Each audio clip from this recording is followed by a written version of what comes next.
Unlike any other show I can think of, this is a show where every single thing needs to be pretty much crafted from scratch. It's not a show that's set in a place that exists, so there's nowhere you can go to find the elements of this world. There's so many brilliant craftsmen.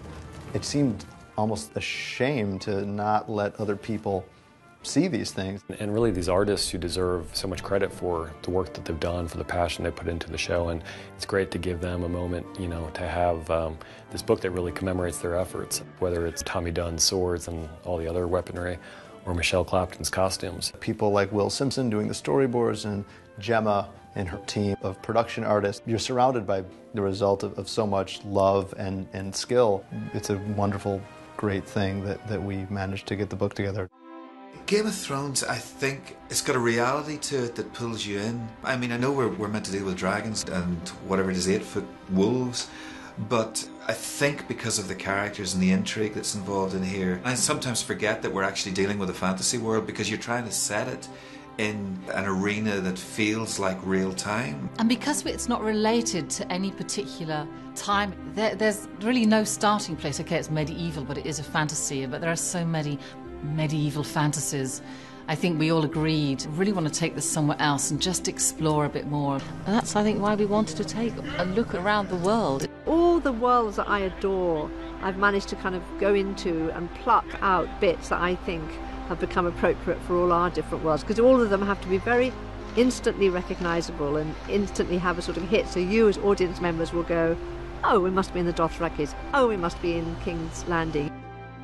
It was very hard at the beginning because we had a huge amount of ideas and design aspects that we wanted to do. How are we going to build this now? It's one thing to do a drawing of 7 spires, you know, thousands of feet high. You know, you end up on one stage trying to build a composite set that gives you the essence of what this is. So that's been quite a struggle.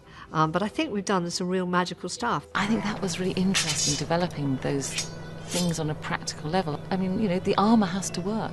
It doesn't have to look like anything we've seen before, but it still has to work as armour. Between costume armoury, costume, stunts, fight choreograph, it has to be a fine balance all round, because at the end of the day, you can't be just pretty and not be able to move. They have to have a physical manner. Everybody seems to have a really good shared vision as to what this is meant to be. There's something amazing when you step on set, especially if you've been involved in any way in drawing up any part of the design for it. And suddenly the world comes to life. When you watch it, you can really believe you could be there. It's a proud time, all right. Very pleased to see a lot of creations and a lot of our own ideas going out there on TV. It's been so immense, this project, from start to finish. We look back and we think, did we do that? Gosh, when was that? Hopefully all of this stuff sort of disappears into the fabric of the story. But it's fun to then, after you've had that experience, to go back and enjoying them as almost objects of art and just appreciate how much work and how much love went into it. To see some of that and to have it in a book, you know, it's something that I want to have. Like, I'm part of the reason I'm kind of selfishly glad they've made it, because it's something I really want just to have on my bookshelf.